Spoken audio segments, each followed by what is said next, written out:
Hi, Caleb from Brownells here, and in today's video we're going to be building an AR-15 upper receiver in 6.5 Grendel.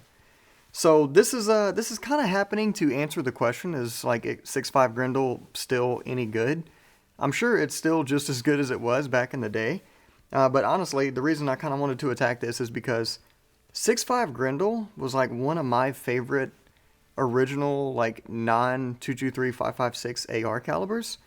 And I don't think we've actually ever built one, or you've never built one with me for sure here in the studio. So we're going to go ahead and build an upper. I already have a lower. So this is the Sons of Liberty broadsword lower that was on the 6 arc build that we did. So we're just going to use this same lower. We'll build the upper out, and then in the next video, we'll actually take it out to the range and do some shooting and test and see how it does. Especially like compared to some of the other stuff we've been shooting here recently. But with that being said, let's just kind of jump right into it, go over the parts we're going to be using. For an upper receiver, I'm just using a standard mil-spec upper receiver, and I did lap this upper receiver. I actually put a little bit of lapping compound on the rod and checked it, and it was like way off. I had a really big high spot on one side, so I'm glad I actually checked it. I went ahead and lapped it off camera.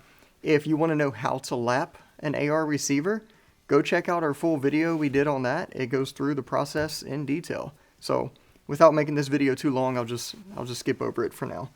Okay, also for a handguard, we're using a 15-inch Samson, this is the SXT, just a really good, affordable, solid handguard M-lock. It comes in a bunch of different lengths, so just a really good choice there. Geisley airborne charging handle, just because I really like this particular product here, and use them whenever I can. SureFire, we're using a SureFire flash hider because we're also going to be using a SureFire, the SOCOM 762 suppressor. I know it's not going to be nearly as quiet as it could be because it's a 762 suppressor, but we're going to use it anyway. It'll be plenty to take the edge off. And then MDT bipod. For a barrel, we are using a Ballistic Advantage. This is the 16-inch 6.5 Grendel barrel. Now, if you want to get the most performance like possible out of a 6.5 Grendel, 18 to 20-inch barrel is really the sweet spot. But I just kind of hate having guns longer than they need to be. We're shooting on a 500-yard range. 16 inches will be plenty to do everything we need to do on that range. So I didn't go for the 18 to 20 for that reason. And then an Area 419. This is the Arca lock mount. We're going to throw that on the bottom of the handguard. Hopefully it'll fit here. I didn't even check to see if the length is going to be okay. Which I guess right now in front of you is good timing. Yeah, that's going to fit. Thank goodness. Okay. And then just a standard gas block and gas tube, low profile. This is Brownells branded stuff here, and that's all we're going to use there. Now, the thing where it gets interesting, you can buy a complete 6.5 Grendel bolt carrier group, and that'll work just fine. There's two types of chamberings for 6.5 Grendel. There's a Type 1 and Type 2. I only say this for the people that are maybe thinking about doing one that have some old parts laying around. Pretty much everybody just calls it 6.5 Grendel now because everybody's using Type 2. Don't worry about the difference between Type 1 and Type 2 unless you have some old stuff laying around. Pretty much everybody's using 2. So obviously everything we have here is Grendel Type 2. So now that that's out of the way, you can buy a complete bolt carrier group. I went ahead and got just the bolt because I already have a ton of bolt carriers. Bolt carrier groups, I should say. So it's way more cost effective if you already have some extras laying around to just get the bolts and firing pin. And yes, I do recommend getting a different firing pin because if you just put the bolts in your standard bolt carrier group with a standard AR-15 firing pin, in some higher pressure scenarios, you could end up with pierced primers. So the firing pins are the exact same, except they're just a slightly different length. So you'll have a little bit less protrusion with the 6.5 Grendel one. and you can avoid any issues there. So they're not very expensive. I recommend just going ahead and grabbing one if you're unsure. But we will set our 5.56 stuff apart here. But the actual bolt carrier, just a standard 5.56 bolt carrier, the only thing that's different, so this is a good time to jump into this too. The only thing that's different in a 6.5 Grendel build than an AR-15 build is the bolt, potentially the firing pin, the barrel, and the magazine. So 6.5 Grendel and 6 ARC magazines work interchangeably. This is the Duramag 6.5 Grendel 6 ARC magazine. It's the same one we use for our 6 ARC build, and I've had really good experience with these. This is a great magazine manufacturer. So that's what we're gonna roll with. Okay, so let's just kind of jump into the build now. All right, I am gonna grab my upper receiver block, and for this I'm gonna use the device from the device manufacturing. You can use your favorite preferred upper receiver block and upper receiver. We're going to stick it in the vise. That's in the block. Okay, and as you can see, I already have my door and forward assist installed. Again, if you don't know how to do that, we have videos on that as well. Alright, so Brownells Action Lube Plus. I'm just going to take a little bit of this, put it on the threads here. I'm going to take my barrel extension, put it on my barrel extension. And since I lapped this barrel, I have some raw aluminum on the front here. I just want to make sure I cover that up, and then I don't have to worry about it.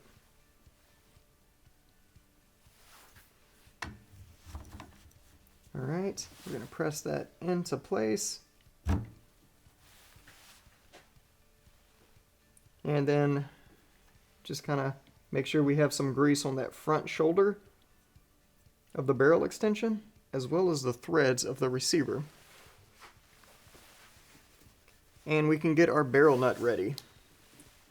Get our Nightforce NX8 out the way.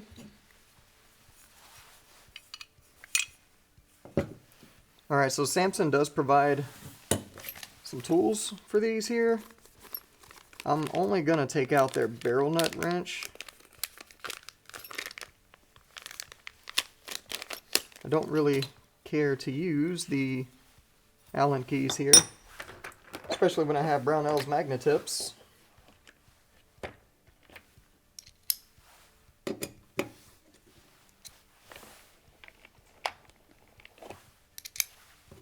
And I'm telling you, listen, every time I'm doing this off camera, I grab the perfect size bit every single time. As soon as the camera turns on, it's just I may as well be doing it with my eyes closed. Alright, so you have the two screws that go in your side here, and then there's also one that goes in the bottom. So you're going to need to take that out.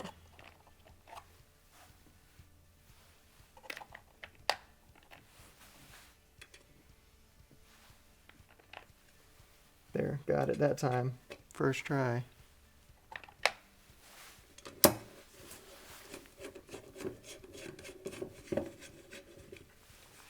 And you don't have to pull this one all the way out, you just got to get it out just enough so you can remove your barrel nut. Okay.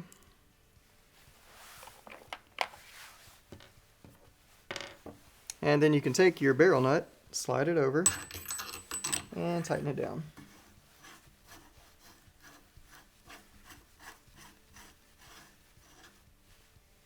Okay, so here's the interesting part. The instructions from Samson did not provide any torque values on the barrel nut or the screws, so we're going to play my favorite game, and that's make it up. So we're just going to make it up based off of our previous experience with similar products.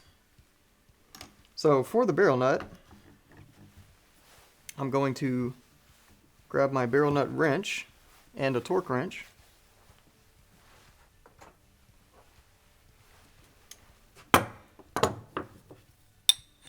We're going to set the barrel nut wrench 90 degrees to the driver here.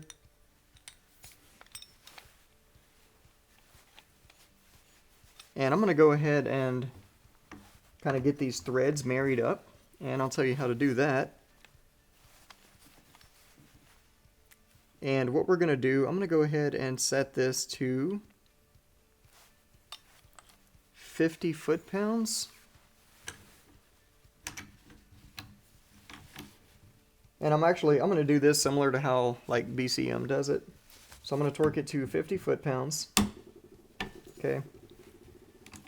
Then I'm going to back off.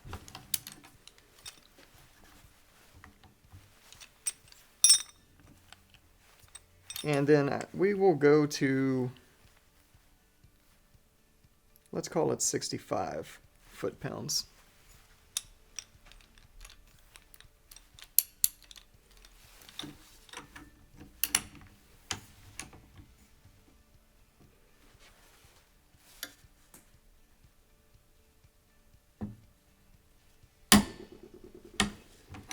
Okay.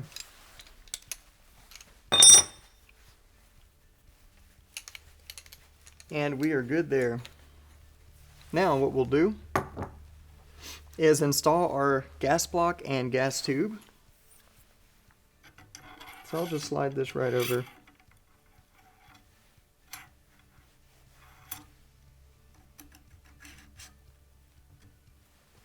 And align this.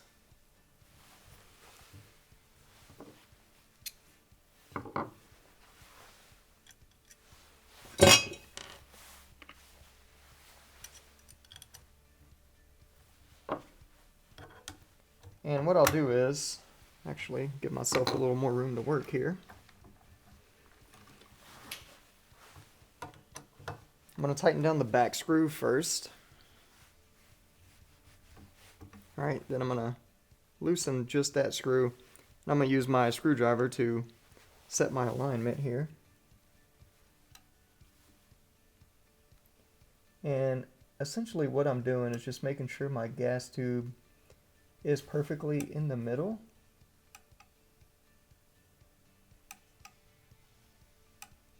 Because that'll get me pretty close to where I need to be.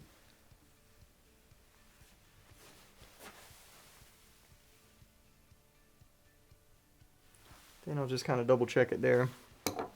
Something else you can do, and what I may actually just go ahead and do,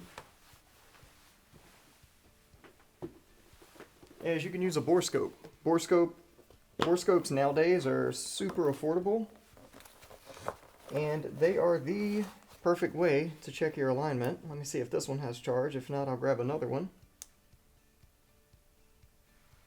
Yep, this one's looking good. And also, I need to make sure I still have the app on my phone. This is one that connects to an app. And we'll just check it from here. Alright, so to use this, it's pretty nifty, pretty straightforward. All you need to do is open up the free Lyman app. Then, if this is turned on, it'll create a Wi-Fi. You connect your phone to that Wi-Fi. And I'll show you here in a moment.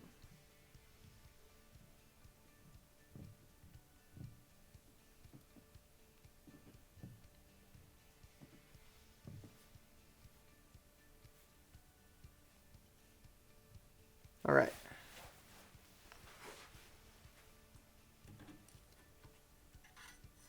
Let me find the gas port and then we can take a look at it together.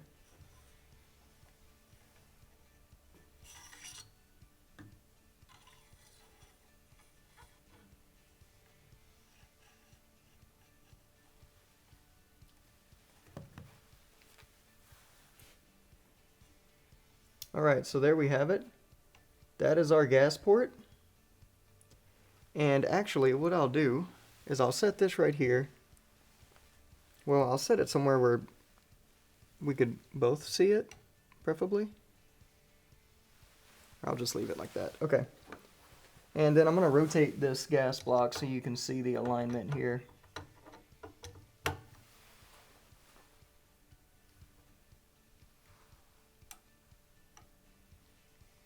And you can see it closing, right? and we can open it up.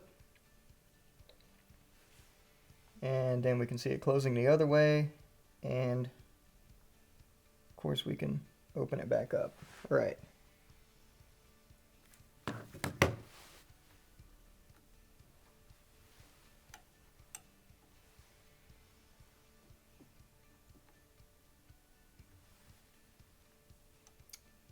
And I'm just resetting this here.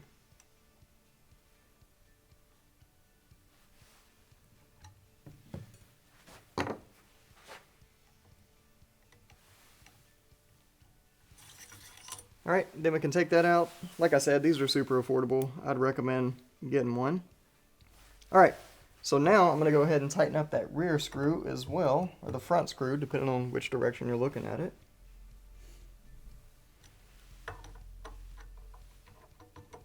Make everything nice and tight. Okay.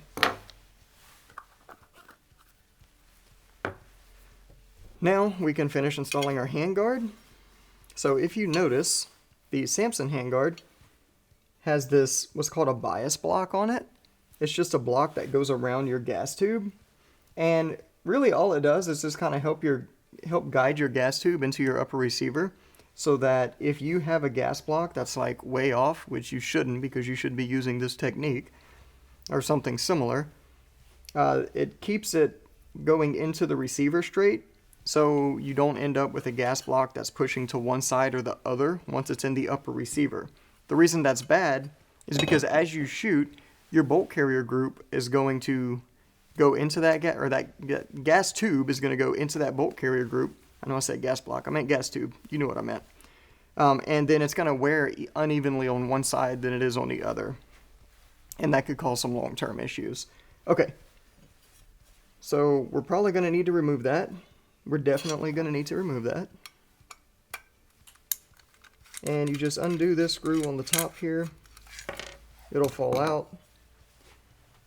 Then you can take your handguard, slide it over. Then when you get to the back here, reinstall your bias block with the hole facing the receiver.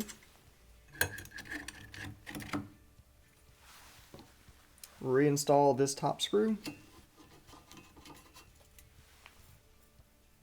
Nice and snug. And there you have it.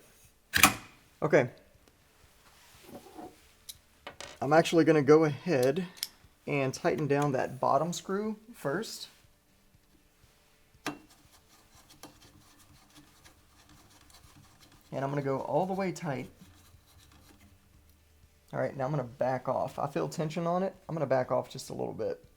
Because this screw right here on the bottom, it's just preventing your handguard from coming forward, right? So it's preventing it from coming off forward in extreme cases.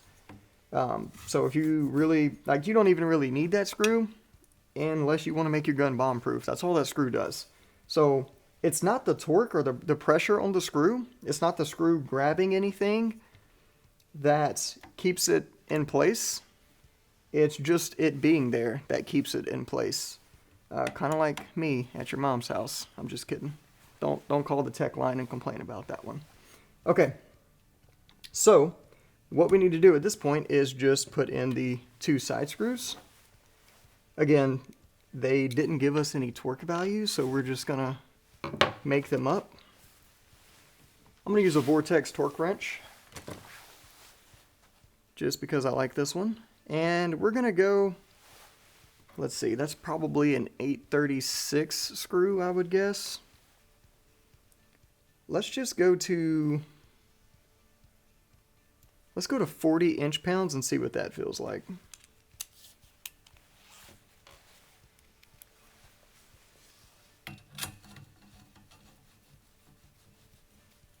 And before I actually torque them, I'm going to snug up each side here.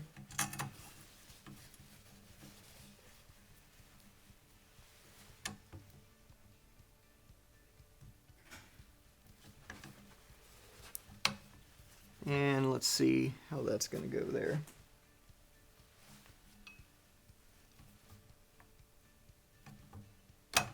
Yeah, that feels good.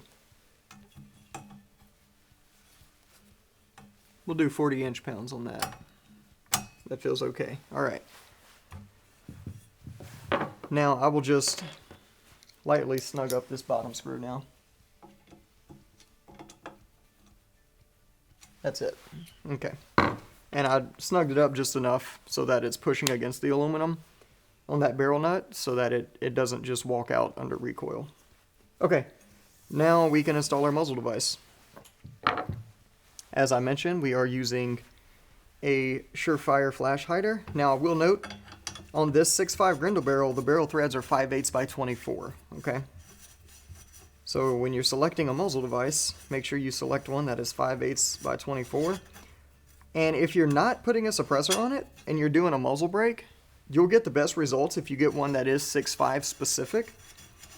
But since we are using a suppressor, just pretty much any 30 cal muzzle device will work just fine. And we're going to time this here.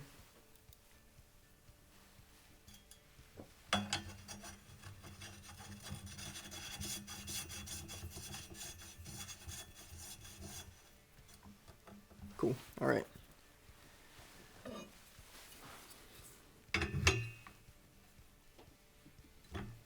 And if you're using a suppressor mount, it is perfectly acceptable to put some rock set on here. In many cases, it's actually preferred. But we are going to skip that step this time because I'm going to be putting this muzzle device on something else after we shoot this video.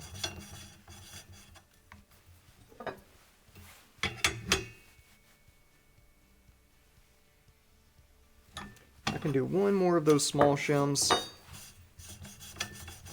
If I was putting rock set on it, I would probably leave it where it is right now, because that's plenty of torque. But since I'm not, I just want to get a little bit extra out of it here.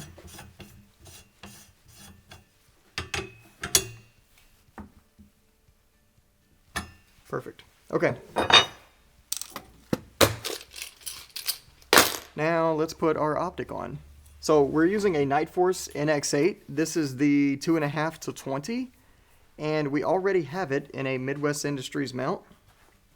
And it's already on here, leveled and everything. Again, if you want to know more about that, we have some great content on how to mount optics, specifically even on AR-15s.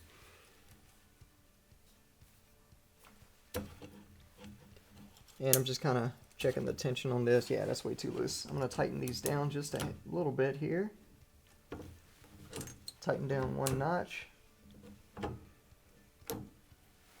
And whenever you're putting these on here, you want to put them on, push forward. See how there's a little bit of forward and back play? Push forward before you lock it down. There. Okay. Now, I'm actually going to go, I'm being paranoid at this point. I'm actually going to go just one notch tighter.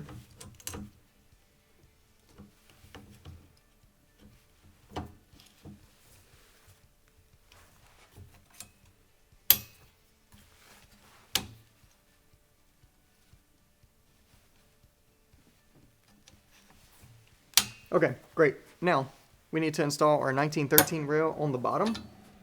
And to do that, I'll actually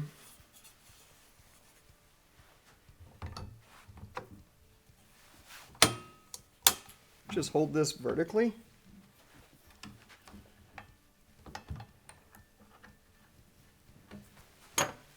And we will get our hardware staged here. So it's all M-lock. I'm just going to drop my screws in. I'm actually going to do one at a time. Then I'm just going to screw the nut on as far as it'll go and make it perfectly vertical with the rest of the Arca rail here.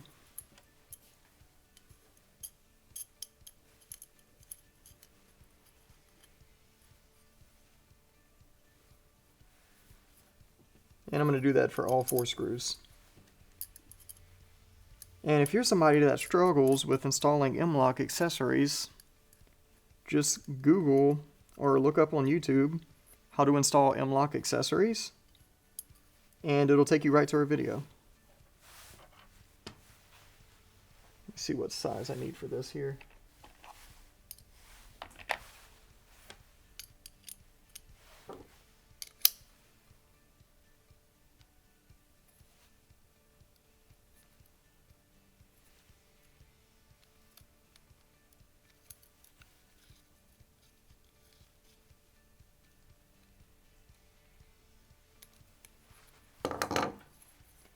And this type of setup you only have to do the first time you install this thing. If I were to take it off for whatever reason, I don't have to go through all this again. This is just the initial setup. Okay, and now we can put it on the lower. Or excuse me, put it on the upper, the handguard. I'm just saying words today. Don't even matter what they mean, I'm just saying them. I'm going to put it as much to the rear as it'll let me, which is actually going to be about right there.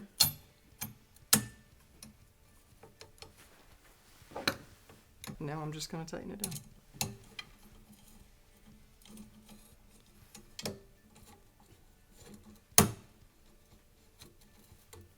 Alright, and we'll just snug up the 3 screws that we're using here.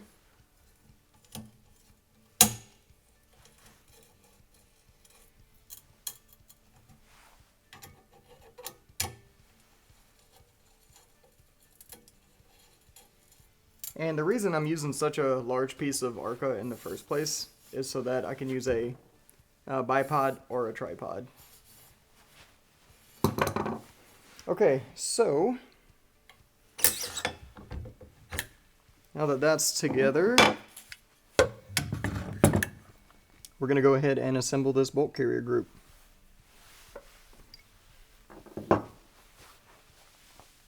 And I'm going to use a little bit of Wilson Combat's grease here.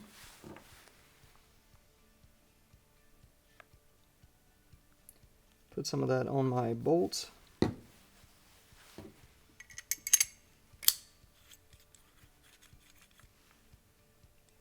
Make sure our extractor's on the right hand side. Then we will use our cam pin from our 5.56. Just drop that in. I'll get a little bit of grease on that as well. Then put our 6.5 Grendel firing pin in. And our cotter pin.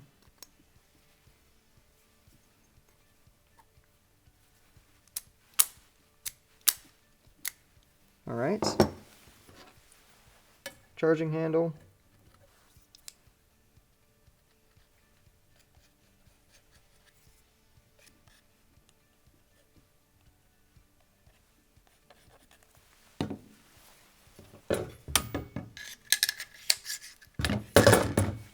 Bolt carrier group.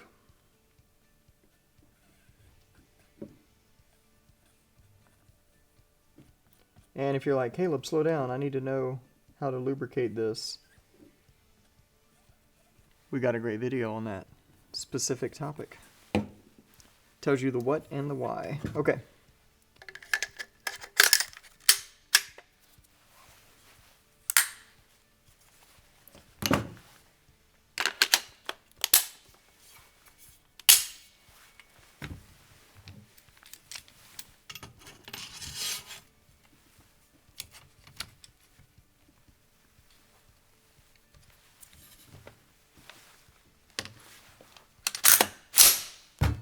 There it is. Okay, so that